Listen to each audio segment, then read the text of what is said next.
오늘은 어깨에서 나타나는 통증 중에 근육통에 대한 얘기를 해드릴 거예요.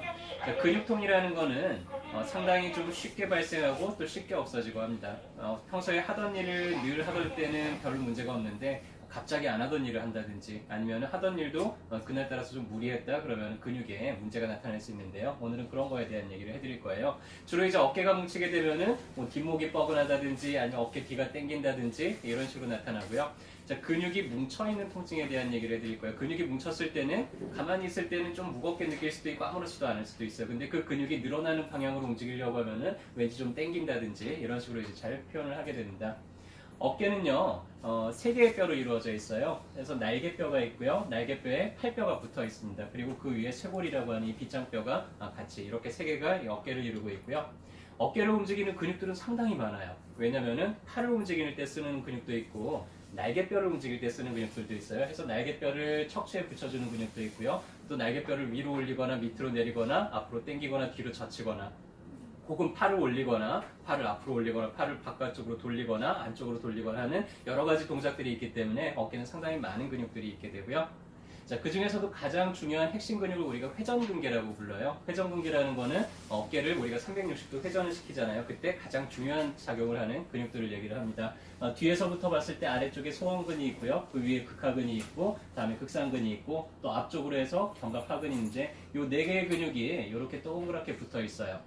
자, 이거는 무슨 역할을 하냐면은요, 우리가 무거운 거를 들 때 만약에 이런 근육이 없다 그러면 무거운 걸 들다가 팔이 그냥 쑥 빠져버릴 수 있잖아요. 그래서 무거운 걸 들더라도 이 팔을 몸통에다가 딱 붙여주는 그런 역할을 합니다. 그래서 어떤 동작을 하든지 간에 이 네 개의 근육은 늘 힘을 쓰고 좀 일을 하고 있어요. 그래서 이 네 개 근육이 가장 쉽게 뭉치기도 하고요. 또 회전근개 파열이라고 얘기를 들어봤죠. 근육이 찢어지는 경우들도 좀 많이 생기는 편입니다. 자, 해서 근육을 많이 사용을 하다 보면은 근육이 굳어져요. 근육이 딱딱하게 굳어있을 때 피가 잘 통할까요? 안 통할까요? 아무래도 잘 안 통하겠죠. 그래서 피가 잘 안 통하는데 그러면 이제 계속해서 근육에 젖산이 축적이 되고 대사물들이 축적이 되는데 이런 게 피가 잘 안 통하니까 분해가 잘 안 돼요. 그러다 보니까는 근육이 좀 손상되거나 찢어지거나 속에 근섬유들이 이렇게 파열되는 그런 경우들이 많이 생깁니다. 자, 근데 피가 잘 통해야지 이게 잘 원상복구가 될 거잖아요. 근데 피가 잘 안 통하다 보니까 원상복구가 안 되고 흉터 조직들이 남아요. 그래서 근섬유들이 손상이 되고 나서 회복이 되는 과정에서 제대로 회복이 되지 못하고 이렇게 또아리 틀듯이 이런 것들이 생기게 된다. 그러면 근육이 좀 두꺼워지겠죠. 근육이 좀 딱딱해질 거예요. 그리고 이런 것들이 있다 보니까는 계속해서 가만히 있어도 좀 뻐근하거나 무겁거나 이런 통증들을 잘 일으키게 됩니다. 그래서 이럴 때는 침으로 요거를 잘 찾아가지고 여기를 톡 찔러주면은 바로 이게 파괴가 되면서 근육이 자기 길이를 회복을 하게 돼요. 그래서 아마도 이제 저희 안에서 와서 침 맞아보신 분들은 저희가 이렇게 침으로 막 이렇게 넣었다 뺐다 하면서 한 번씩 움찔하게 만들잖아요. 그게 바로 이제 이런 것들을 찾아가지고 풀어주는 과정이고요. 어느 근육이 뭉쳤느냐에 따라서 통증 양상들이 상당히 좀 다양하게 나타나요. 극상근이 뭉치게 되면 딱 이쪽으로 이렇게 이제 통증을 느끼게 되고요. 극하근이 뭉치게 되면은 이 앞쪽으로 해서 주로 좀 팔을 이렇게 하려고 그러면 앞쪽이 좀 당긴다든지 이런 식으로 이제 잘 나타나게 되고요. 소원근이 뭉치게 되면은 딱 요 바깥쪽으로만 통증을 느끼는 경우들도 있습니다. 근데 이때는 신경이나 그런 거 누르기도 하기 때문에 뭐 어깨가 시려요. 이런 식으로 이제 표현을 하기도 하고요. 대원근이 뭉치게 되면은 팔에서부터 좀 쭉 밑으로 이렇게 통증이 번져 내려가는 양상이 있고요. 자, 견갑하근이라는 건 요 겨드랑이 안쪽에 있는 근육이에요. 이게 뭉치게 되면은 이 뒤쪽으로 팔을 이렇게 젖히려고 할 때 이 뒤쪽에서 좀 뻐근한 그런 통증들을 느끼게 되고 특징적으로 이 사이만 아픈 게 아니라 팔을 따라서 내려가서 손목에서도 좀 통증을 같이 느끼게 되는 경우들이 있습니다. 가장 많이 통증을 호소하는 부위가 이 부위죠. 어깨가 무거워요. 고개만 숙이려고 그럼 당겨요 하는데 그런 것들이 이제 견갑버근에 문제가 생겼을 때고요. 승모근이 뭉쳤을 때도 이런 식의 통증들이 많이 나타나게 되겠죠. 삼각근이라는 거는 어깨 바깥쪽을 이렇게 둘러싸고 있는 근육인데 어느 부위가 뭉쳤느냐에 따라서 뒤로 젖히려고 하는데 앞이 당긴다든지 앞으로 하려고 할 때 뒤가 당긴다든지 이런 식의 이제 통증으로 많이 표현을 하게 됩니다. 간혹 이렇게 겨드랑이 밑에가 좀 당긴다고 하는 분들이 있는데요. 이 정거근입니다. 정거근은 뭔가를 내가 밀려고 할 때 그때 힘을 쓰는 근육인데 그때 여기에서 좀 당기는 느낌이 느껴진다. 그러면은 이 부위들을 좀 잘 풀어주면 좋겠죠. 자, 근육에 문제가 생겼을 때 우리 아프다고 할 때 특히 이제 어깨가 아픈 분들 중에서는 어깨 아프면은 뭐 무조건 50견이야. 잘 안 움직여? 50견이야. 무조건 움직여야 되고 운동해야 돼.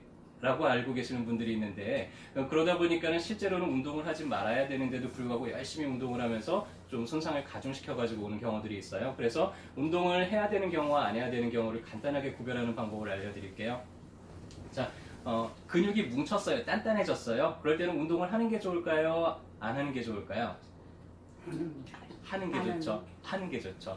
근육이 뭉쳤어요. 뭉쳤다는 거는 근육을 열심히 스트레칭도 해주고 움직여서 그걸 좀 풀어줘야 돼요. 근데 근육이 찢어졌어요.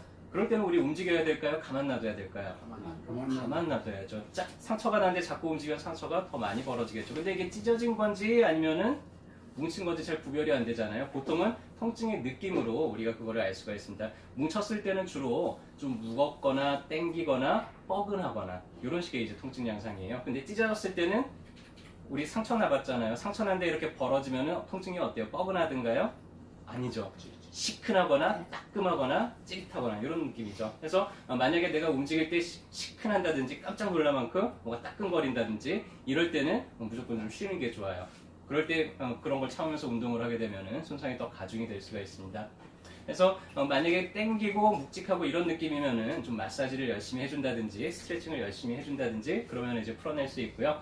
그 해당되는 근육을 아주 강하게 눌러주고 한 10초 동안 누른 다음에 다시 띄워주고 뭉친 근육을 아주 강하게 눌러주고 한 10초 정도 그대로 누르고 있다가 한 5초 정도 띄워주고 하면서 피가 펌프질하듯이 피가 이제 근육에 좀 스며들게 만들어줄 수가 있어요. 그래서 마사지 받고 나거나 하고 나면 좀 시원한 느낌이 나는 경우들이 있잖아요. 그런 경우는 열심히 마사지 해주거나 스트레칭을 해주는 게 좋고요. 이런 식으로 뭐 공을 대고는 강하게 압박을 하거나 이런 것도 도움이 됩니다. 이런 분들이 이제 한의원에 오시게 되면은 침으로 아까 얘기 드렸듯이 그 굳어져 있는 흉터 조직들을 찾아가지고 그거를 직접 침으로 딱 찔러주면은 바로 해결이 되는 경우들도 많아요. 그래서 팔이 잘 안 움직이다가 침 한 번 맞았더니 그다음부터 뭐 잘 움직여 하는 것들은 이런 간단한 문제이기 때문에 그렇습니다. 어떤 분들은 너무나 많이 굳어져서 근육에 피가 잘 안 통해서 그러는 분들도 있어요. 그럴 때는 한약을 써서 근육을 좀 잘 이완시켜주는 그런 종류의 약들도 있기 때문에 그럴 때는 약을 같이 병행을 하기도 하죠.